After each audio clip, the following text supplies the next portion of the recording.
శుక్లాంబరధరం విష్ణుం శశివర్ణం చతుర్భుజం ప్రసన్నవదనం ధ్యాయేత్ సర్వవిఘ్నోపశాంతయే. ఓం గం గణపతయే నమః. ఓం శ్రీమాత్రే నమః. ఓం శ్రీ గురుభ్యో నమః. మా ఆది ఆస్థానాలను చూస్తున్న మీ అందరికీ, అలాగే విదేశాల్లో కూడా ఉంటూ నన్ను ఎంతగానో ప్రోత్సహిస్తున్నటువంటి మీ అందరికీ కూడా నా హృదయపూర్వక నమస్కారాలు. ఇప్పుడు మనం ఫిబ్రవరి 1 తారీఖు 2026 నుండి 7th ఫిబ్రవరి 2026 వరకు ఈ వారం రోజులు గ్రహాల యొక్క ప్రభావం ఎలా ఉండబోతున్నాయి, మొత్తం మేషరాశి నుంచి మీనరాశి వరకు కూడా మీకు ఎలా ఉండబోతుందో తెలుసుకుందాం. దానికంటే ముందర నా పేరు వాడ్రే ఆదినారాయణ శర్మ, ఆది ఆస్ట్రాలజీ. మీకు మీ జాతకాలు తెలుసుకోవాలనుకుంటే మీ date of birth, time of birth, place of birth ఉంటారండి. వివాహాది వేడుకలు కానీ, అదే చదువు రావట్లేదు చదువు గురించి కానీ, లేకపోతే ఉద్యోగ సమస్యలు కానీ, అనారోగ్య సమస్యలు కానీ, అనేక రకాల సమస్యలు, ఫారిన్ కంట్రీస్ వెళ్ళడం కానీ, ఇవన్నీ జాతకాల్లో ఉంటాయి. మీరు తెలుసుకోవాలనుకుంటే తప్పకుండా మీరు నన్ను కన్సల్ట్ చేయండి, లేదా నా వాట్సాప్కి మెసేజ్ పెట్టండి. నా నెంబర్ 7075389589 7075389589కి మీరు మెసేజ్ పెట్టండి. కింద స్క్రోల్ అవుతుంది, దానికే మెసేజ్ పెట్టండి. తప్పకుండా మనం చెప్తాం. అంతేకాదండి, వాస్తు సంబంధించిన మీకు ప్రాబ్లమ్స్ ఉన్నా, డౌట్స్ ఉన్నా, ఒకవేళ చూపించుకోవాలనుకున్నా కూడా మీరు నన్ను ఫోన్లోనే కన్సల్ట్ చేయొచ్చండి. తప్పకుండా నేను మీకు పరిష్కార మార్గాలు, సూచనలు కూడా సూచిస్తాను. నేను యాక్చువల్గా 1990 నుంచి నేర్చుకున్నానండి. 1990 నుంచి కూడా నాకు జాతకాలు వచ్చు. 85 నేను సింగరేణిలో చేరాను. సార్ పక్కన పెడదాము. 35 ఇయర్స్ నుంచి నేను ఇందులో ఉన్నాను. ప్లస్ 34 ఇయర్స్ నాకు ఫైనాన్స్ అండ్ అకౌంట్స్లో నేను సింగరేణిలో అకౌంట్స్ ఆఫీసర్గా ఉన్నా. సరే, అది పక్క పెడదామని, కొత్తగూడెం పక్క పెడదాం. నేను ముఖ్యంగా ఈ ఆఫ్టర్ దిస్ వన్ అంటే మన సర్వీసెస్ అయిపోయిన తర్వాత కూడా నేను ఇందులో రావడం జరిగింది. 1 ఫిబ్రవరి నుండి 7th ఫిబ్రవరి ఈ వారం రోజులు కూడా గ్రహాలు ఏ రాశిలో ఉన్నాయో తెలుసుకుందామని ముందుగా గురుడు మిథున రాశిలోను, అలాగే కేతు సింహరాశిలోను, రవి బుధ కుజ శుక్రులు ఆల్మోస్ట్ మనకి మకర రాశిలోను, అలాగే బుధుడు 3వ తారీఖు నుంచి కుంభరాశిలోను, శుక్రుడు 6వ తారీఖు నుంచి కుంభరాశిలోను, రాహుతో కలిసి ఉన్నాడు. అంటే రాహువు బుధ శుక్రుల కాంబినేషను కుంభరాశిలోను, అలాగే శనీశ్వరుడు ఎప్పటిలాగే మీనరాశిలోనూ ఉన్నారు. సో ఈ 1st తారీఖు నుండి ఫిబ్రవరి 1st తారీఖు నుండి ఫిబ్రవరి 7వ తారీఖు వరకు కూడా 12 రాశుల వారి గురించి ఇప్పుడు తెలుసుకుందాం మనం. తులారాశి వారికి ఈ వారం మొత్తం కూడా చాలా అద్భుతంగా ఉందండి. కుటుంబ పరంగా, ధనపరంగా మీరు ఏమాత్రం ఇబ్బంది పడరు. పైగా మీకు యాంకరింగ్ వృత్తిలోనూ, గాయకులుగాను మీకు అంటే నేమ్ అంటే మీ పేరు ప్రఖ్యాతులు పొందుతారని తెలుగులో చెప్పేయచ్చు. నేమ్ అండ్ ఫేమ్ ఎక్కువ ఉంటుందని చెప్పచ్చు అనమాట.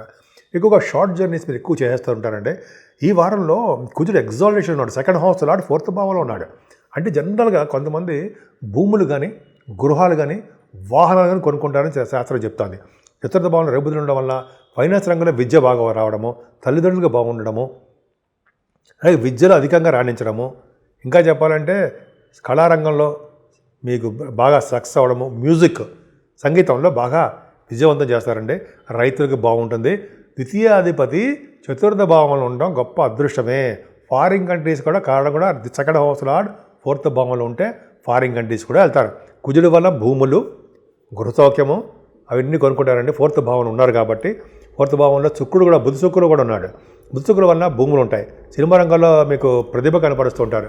ఇంకా విపరీతంగా వేసుకోవచ్చు. ఇంతకుముందు పంచమస్థానంలో రాహు ఒకటే ఉండేవాడు. బుధుడు శుక్రుడు పంచమంలో కలిశారు. బుధ శుక్రుడు కాంబినేషన్ పంచమస్థానంలో బ్యూటిఫుల్గా ఉంటుంది. అంటే కళారంగంలోనూ బాగా రాణిస్తారు. సాహిత్యము, సంగీతము, నృత్య కళాకారుగాను, అలాగే మీకు సినిమాలో నటించడానికి అవకాశాలు రావడము, ఒక యాక్ట్రెస్గా కూడా అనవచ్చు అనమాట. అవకాశాలు ఉన్నాయి. పుత్రికా సంతానము కలగడానికి మీ ఇంట్లో ఎక్కువ అవకాశాలు ఉన్నాయి. అద్భుతం. లక్ష్మీదేవి. అలాగే స్టాక్ మార్కెట్లో కూడా మీకు సంపదలు పెరుగుతాయండి. కాకపోతే ఏంటంటే మీ తులారాశి వాళ్ళకి శనీశ్వర ప్రభావం వలన, శనీశ్వర ప్రభావం వలన మీకు గవర్నమెంట్ సంబంధించినటువంటి ఉద్యోగాలు రావడమో, గవర్నమెంట్ సంబంధించిన వాటితో బిజినెస్ చేయడమో, లేకపోతే రాజకీయ రంగంలో ఎదుగుదల ఉండడమో జరుగుతుందండి. అంతేకాకుండా శత్రువుల వలన భయం లేకుండా, రుణాల వలన కొద్దిపాటి ఏమైనా ఇబ్బంది ఉన్నా వాటి వలన కూడా భయం లేకుండా బాగుంటారు. సేవకా జనాన్ని ఇస్తారు. ముఖ్యంగా 6వ భావంలో శనీశ్వరుడు సేవకా జనం, ఫ్రెండ్ సర్కిల్ ఎక్కువ ఉంటారు మీకు. వాళ్ళే సేవకులు. అంటే ఒకళ్ళ పనులు ఒకళ్ళు సరదాగా చేసుకుంటూ ఉంటారు. అంతేకాకుండా వివాహ శుభకార్యాలు బ్రహ్మాండం జరుగుతాయండి. సప్తమాధిపతి 4th భావంలో ఉచ్చస్థితిలో ఉన్నాడని అర్థం ఏంటంటే మీ భార్యకి కానీ భర్త గారికి కానీ ప్రమోషన్స్, ఉద్యోగాల ప్రమోషన్స్, ఆదాయం పెరగడము ఇవన్నీ జరుగుతాయండి. అంతేకాకుండా వివాహాది వేడుకల వలన ధనప్రాప్తి, అదృష్టము, ఐశ్వర్యము బాగా ఉండడానికి అవకాశాలు ఉన్నాయి. కానీ ఆరోగ్యం పట్ల మీకు శ్రద్ధ వహించరండి. మీరు కొద్దిగా ఆరోగ్యం బాగా చూసుకోండి. అంతేకాకుండా మీరు వేద పండితులకి అద్భుతమైన కాలము, ఆగమశాస్త్ర కోవిదులకి ఆగమశాస్త్రం అద్భుతంగా ఉంటుందండి. ముఖ్యంగా మీరు తీర్థయాత్రలు చేయడము, విదేశాలు వెళ్ళడము ఖచ్చితంగా జరుగుతుంది. ముఖ్యంగా గురు ప్రభావం వలన మీరు ఎక్కువగా చదువు విషయంలో బాగా రాణించడము, ఇంజనీరింగ్ విద్యలోను అలాగే డాక్టర్స్ విద్యలో కూడా మీరు బాగా రాణిస్తారు. ఫైనాన్స్ అండ్ అకౌంట్స్ దాంట్లోనూ, బ్యాంకింగ్ రంగంలోనూ, ఇంకా ప్రభుత్వ రంగ సంస్థలు వాళ్ళ సంస్థల్లో ప్రభుత్వ రంగ సంస్థలు అంటాం కదా, గవర్నమెంట్ సంబంధించిన వ్యవహారాలు వాటిలోనూ, విద్యా సంస్థలోనూ మీరు బాగా రాణిస్తారు. మీరు చేస్తున్న ఉద్యోగాల్లో మార్పులు ఉంటాయి. ఉద్యోగాల వలన ప్రయాణాలు ఉంటాయి. ఉద్యోగాల వలన అభివృద్ధి ఉంటుంది. ముఖ్యంగా సాఫ్ట్వేర్ రంగ ఉద్యోగస్తులకి, గవర్నమెంట్ రంగ సంస్థ ఉద్యోగస్తులకి బాగుంటుంది. రియల్ ఎస్టేట్ రంగం మర్చిపోతుంటామండి. రియల్ ఎస్టేట్ రంగంలో కుజుడు బాగున్నాడు కదా, ఖచ్చితంగా వాళ్ళ వ్యాపార అభివృద్ధి ఉంటుంది. కేతు కూడా లాభంలో ఉన్నాడు. 2 పాయింట్స్. కేతు కుజ సమానుడు, కుజుడు ఎగ్జాల్టేషన్ ఉన్నాడు. మీకు 4th భావంలో భూములు ఇచ్చేవాడు. అంతేకాకుండా మీ కేతు 11వ భావంలో బ్రహ్మాండంగా ఉన్నాడు. అంటే రియల్ ఎస్టేట్ రంగంలో ఉన్న వారికి, తులారాశిలో ఉన్న వారికి అద్భుతమైన ఫలితాలు, చాలా మంచిగా బ్రహ్మాండంగా లాభదాయకంగా ఉందని ఖచ్చితంగా చెప్పచ్చు. ఇప్పుడు మనం పరిష్కార మార్గాల గురించి తెలుసుకుందాం.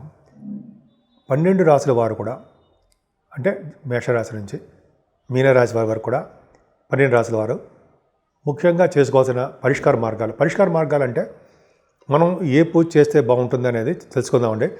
ఇలా చేసినంత మాత్రాన ఒకేసారి మనకేమీ లైఫ్ మారిపోదు. కానీ మనకు వచ్చే అడ్డంకులు అంటే మనకి ఏమైనా ప్రాబ్లమ్స్ నుండి కొంచెం బయటపడడానికి అవకాశం ఉంటుంది. ప్రతి రాశి వారు ముఖ్యంగా పూజించవలసిన దేవుడు ఈ నెలలో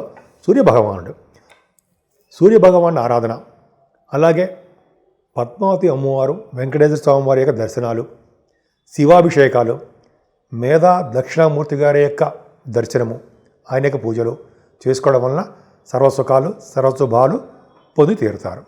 మనం ఈ నెల ఫిబ్రవరి 15వ తారీఖుని శివరాత్రి వస్తుందండి. మనకి ఇప్పుడు మనకు నానుడు ఉంది కదా, జన్మానికో శివరాత్రి అని. కరెక్టేనండి. ఒక్కసారైనా మన జన్మలో స్వామివారిని, అంటే ఈ ఫిబ్రవరి నెలలో స్వామివారిని పూజించడం చాలా ఫలితాలు ఉంటాయి. అందున స్వామివారి ఉద్భవించినటువంటి కాలం ఇది, అంటే అర్ధరాత్రి పూట. అందుకనే స్వామివారికి అభిషేకాలు చేయించుకుని, కళ్యాణాలు చేయించుకొని, ఉపవాసాలు ఉండి ఈ రోజంతా కూడా జాగారం చేయడం అత్యంత ప్రాముఖ్యత ఉన్నది. ఇలా చేయడం వలన శివసన్నిధికి చేరుకుంటారని, మన మరణానంతరం, ఇప్పుడు కాదు సుమా, మనకు దీర్ఘకాలం బతికిన తర్వాత మరణానంతరము శివ సాన్నిధ్యం పొందుతారని చెప్పి శాస్త్రం చెప్తోంది. అందుకని మనం ఏమాత్రం వీలు చూసుకొని ఈ రోజున అంటే శివరాత్రి రోజునే స్వామివారి సన్నిధిలో ఉందాము. పొద్దున్నుంచి అభిషేకాలు అలాగే మనం పాల్గొందాము. అంతేకాకుండా స్వామివారికి మారేడు దళాలతోటి, కలువ పుష్పాలతోటి కూడా పూజించడం వల్ల ఐశ్వర్య ప్రాప్తి కలుగుతుందని చెప్పి శాస్త్రం కూడా చెప్తోంది. కాబట్టి ఈ రాత్రిపూట స్వామివారిని అభిషేకాలతో పాల్గొనడము, స్వామివారికి కళ్యాణం చేయించుకోవడమే మనం చేస్తాం. తిలకించినా చాలా అదృష్టమే. అలాగే జాగరణ చేయడము చాలా అత్యంత పవిత్రమైనదండి. ఏమాత్రం అవకాశం ఉన్నా మీరు, అంటే 12 రాశుల వారు కూడా ఈ కార్యక్రమం చేసుకుంటే అత్యంత ఫలితాలు ఉంటాయి. ఈ సంవత్సరం మొత్తం ఏ చేసినా చేయకపోయినా ఒక్క శివరాత్రి పూట మనం ఈ పూజ స్వామివారికి, అంటే శివుడికి అభిషేక ప్రియుడు కాబట్టి చేసుకోవడం వలన, అన్ని పూజలు చేసుకోవడం వలన స్వామివారి సన్నిధికి మనం చేరుకుంటాం. పైగా స్వామివారి బోళాశంకరుడు అంటాం.